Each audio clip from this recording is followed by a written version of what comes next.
Quando o valente guarda armado a sua casa, em segurança está tudo o que tem.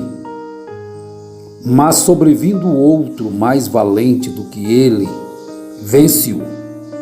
Tira-lhe toda a sua armadura em que confiava e reparte os seus despojos.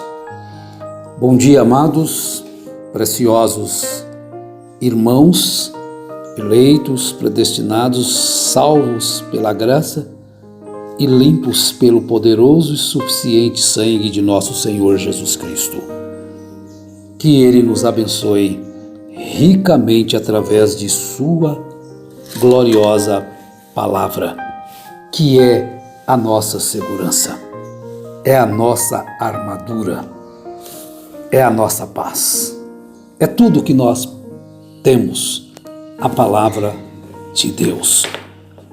Confiemos nela, vivamos por ela, a amemos, vamos amar ardentemente as palavras de Jesus. De quem é servo? De Cristo ou do mundo? Não tem meio termo. É servo de Cristo ou do mundo. A nós, muito sábios como somos, nos julgamos o máximo, nós na verdade somos, o máximo da criação, o ápice, na verdade somos, e às vezes isso nos torna arrogantes, presunçosos, mas nós somos servos.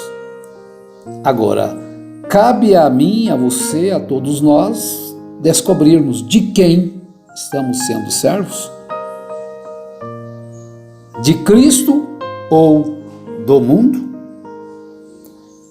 Então, meus irmãos, nós vamos explanar um pouquinho mais sobre o assunto,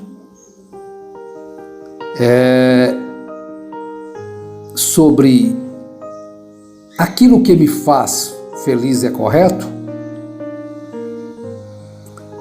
porque às vezes a gente passa muito rapidamente e não há um perfeito entendimento. E na verdade eu agradeço as pessoas quando elas comentam no canal a respeito daquilo que falamos. E vejamos se falamos alguma coisa que está contrária às Escrituras. Se estiver contrária às Escrituras, a gente tem que ter a humildade, a simplicidade, a singeleza, a graça, porque é graça voltar atrás e consertar. Bem, primeiramente nós lemos aí em Lucas, capítulo 11, verso 22, Jesus falando a respeito quando aqueles fariseus atribuíram a Jesus, a Satanás, uma obra que Jesus realizou. É muito difícil essas coisas, atribuir ao diabo uma obra de Deus. Tem que saber muito, tem que ter cuidado nestas coisas. Então eles acusaram Jesus, a blasfêmia dos fariseus, E disseram que Jesus tinha expulsado demônios pelo poder de Beelzebu. Mas Jesus provou que o reino dividido entre si, ele não pode prosperar. Se Satanás expulsa Satanás, ele está contra si mesmo. Então nós temos que ter cuidado com estas coisas. Mas Jesus então falou sobre esse valente. Se ele é amarrado, então ao nosso derredor, meus irmãos, nós temos espíritos de tudo quanto é natureza. Olha, o espírito da prostituição, lascívia, da mentira, do roubo. Agora, ou eu sou servo da palavra de Cristo, ou eu vou ser servo dos prazeres. Aí você pergunta, mas servir a Cristo não é prazeroso? É muito mais prazeroso do que servir o diabo. muito mais prazeroso do que viver em pecado, servir o pecado. Mas às vezes servir a Cristo vai levar a minha carne a ter que renunciar muitas coisas. Eu vou ter que dizer muitas vezes para mim mesmo não. Você vai ter que dizer muitas vezes para você mesmo não. Você vai ter que resistir o diabo com as suas artimanhas. Você vai ter que afrontar o inferno para você ser servo de Cristo. Então vejam bem aonde nós estamos. Em João, capítulo 8, verso 34, Jesus disse: em verdade vos digo que todo aquele que comete pecado é escravo do pecado. Ora, o escravo não permanece sempre em casa, mas o filho aí permanece para sempre. E se o Filho vos libertar, verdadeiramente sereis livres. Então, o único que pode me libertar da escravidão, da servidão, dos prazeres mundanos, aí agora você encaixa. Servir a Cristo é prazeroso? É. Mas o mundo tem seus prazeres? Então, quando a pessoa está lá numa cama com um ato de adultério, aquilo é prazeroso? Eu seria um hipócrita dizer que não seria. Claro. Mas olha o fruto resultante daquilo. Olha na frente. Leia Salmo 73. Os prazeres do ímpio. O salmista chegou a dizer assim: eu cheguei a estar com meus pés em lugares escorregadios quando eu vi a prosperidade do ímpio. Para ele tudo é bom, tudo é permitido, tudo pode. E parece que ele não tem contratempo na vida. Então ele diz assim: quando eu estava quase a escorregar direto para o abismo, eu atentei. Para quê? Para o fim dele. Porque tudo aquilo não era correto. Ele estava vivendo uma vida ímpia, mas ele estava cheio de prazeres. E às vezes o cristão está sofrendo. O prazer que ele tem é na alma. Dizer: eu estou sofrendo, mas é por causa do meu Senhor Jesus.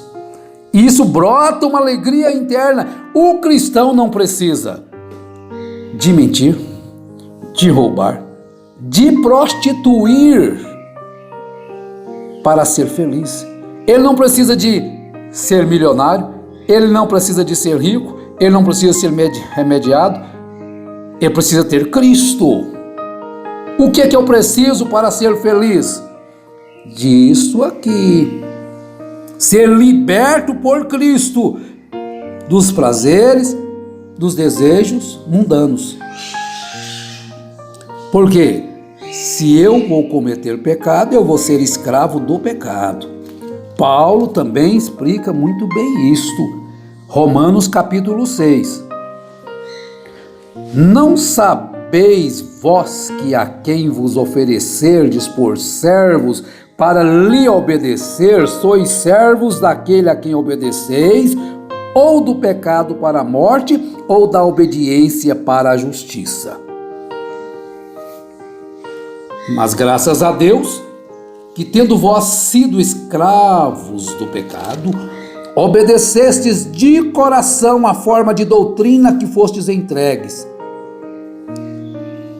Fostes libertados do pecado e vos tornastes escravos da justiça. Então, meus irmãos, eu volto a perguntar: de quem é servos? De Cristo ou do mundo? Se tu és servos do mundo, o teu prazer, a tua alegria vai ser as coisas do mundo, mas isso não te fará bem, te levará ao inferno. Então, tudo aquilo que me faz bem é correto? De forma alguma. Aquela vinha de Nabote causou uma alegria grande em Acabe. Segundo Reis, capítulo 21. Mas quando a palavra chegou ali, Elias, e falou para ele: os cães lamberão o teu sangue. Os cães comerão a carne de Jezabel. Oh, mas você estava tão feliz. Atenta para o fim desse prazer seu, desse engano que você faz com as pessoas. Atenta para o fim. Olha segundo a luz das Escrituras. Acabe então, aquela sua alegria se transformou em tristeza. Mas aqueles que se tornam companheiros de Cristo, servos de Cristo, a renúncia, a tristeza se tornará em gozo. Jesus falou sobre aquela mulher que está com ânsia para dar à luz ao filho. Então, mas quando aquele filho nasce, ela já não se lembra mais. O mundo se alegrará e vós chorareis, mas o vosso choro, a vossa tristeza se converterá em alegria. E a alegria do mundo se converterá em tristeza, porque ela não é fundada na verdade, na justiça. A alegria do mundo, ela é fundamentada no pecado, na transgressão, na desobediência. E a alegria do cristão é fundamentada na palavra de Deus, na verdade, na obediência, na justiça. E não importa se, por estar firmado na justiça, ele tem que renunciar aquilo às vezes que é até lícito para ele. Eu não quero nem me referir às coisas ilícitas agora, mas aquilo às vezes que é até lícito. Porque a prostituição é ilícita, a fornicação é ilícita, a mentira é ilícita, o roubo é ilícito. Não é somente, é para todos, a lei está aí provando. Agora, envolver-se no mundo às vezes é até lícito, muitas coisas convém, mas não é lícito. Quando ele renuncia até às vezes aquilo que é lícito.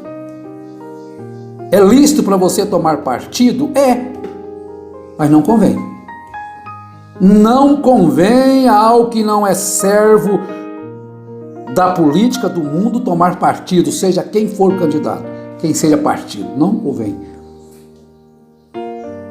Agora, quando se torna servo, então, da política, toma partido. Então, briga com o irmão, briga com a irmã, briga com fulano. E tudo quanto é coisa, posta sua opinião. É lícito? É, mas não convém. Falo segundo as Escrituras, porque isso só provoca ira, só provoca briga, só provoca divisão. Então, não convém. Veja se é verdade ou não. O que tem provocado essas postagens? O que tem provocado essas coisas? Não é divisão? Então não convém, meu irmão, minha irmã. Fuja do mundo. Poste a sua fé por Cristo, através das suas obras. Agora, o ímpio mostra as suas obras. Mostra também as suas obras de cristão. Seja perspicaz, conheça as armadilhas do diabo, conheça, porque ele é astuto. 2 Pedro capítulo 2, verso 19 também, eu vou ler um pouquinho antes, o tempo permite, sobre as pessoas. Olha, eu quero pegar aqui, verso 13. Verso 12. Mas estes, como os animais irracionais que seguem a natureza, feitos para serem presos e mortos, blasfemando o que não entendem, perecerão na sua corrupção. Receberão a paga da injustiça. Tais homens têm prazer na luxúria, à luz do dia. São nódoas e máculas, deleitando-se em suas mistificações, quando se banteiam convosco. Têm os olhos cheios de adultérios e são insaciáveis no pecado. Engodam as almas inconstantes, têm um coração exercitado na ganância, são filhos da maldição, Eles, deixando o caminho direito, desviaram-se, tendo seguido o caminho de Balaão, filho de Beor, que amou o prêmio da injustiça, mas que foi repreendido pela sua transgressão. Um mudo jumento falando com voz humana impediu a loucura do profeta. Aquele dinheiro, aquela riqueza causou prazer em Balaão, a ponto dele não fazer a vontade de Deus. Causou prazer a ele, mas o fim não foi bom. Aquilo não foi bom, aquilo era ruim, ele não deveria ter aceito. Esses são fontes sem água, névoas impelidas pela tempestade, para os quais está reservada a escuridão das trevas eternamente. Pois proferem palavras arrogantes de vaidades e na concupiscência da carne engordam com dissoluções aqueles que estavam prestes a fugir dos que andam no erro. Prometem-lhes liberdade, sendo eles mesmos escravos da corrupção, porque de quem um homem é vencido, do mesmo é feito escravo. Então, se você é vencido pelo pecado, você é escravo do pecado. Se você é vencido pela prostituição, pela malícia, pela lasciva, você é escravo do pecado. Vença isso, resista ao diabo, resista à tentação, diga não para a sua carne. É prazeroso, hein? Mas não te convém, é morte, é pecado, vai te causar grande estrago na sua vida, mesmo aqui na terra. O fumo estraga a sua vida, a bebida alcoólica estraga a sua vida natural, a mentira espiritual, o adultério espiritual. Fuja da prostituição. Deus te ajude, Deus nos ajude dos prazeres que nos enganam. Em nome de Jesus Cristo, abençoados sejam todos nós, em nome de Jesus Cristo. Amém.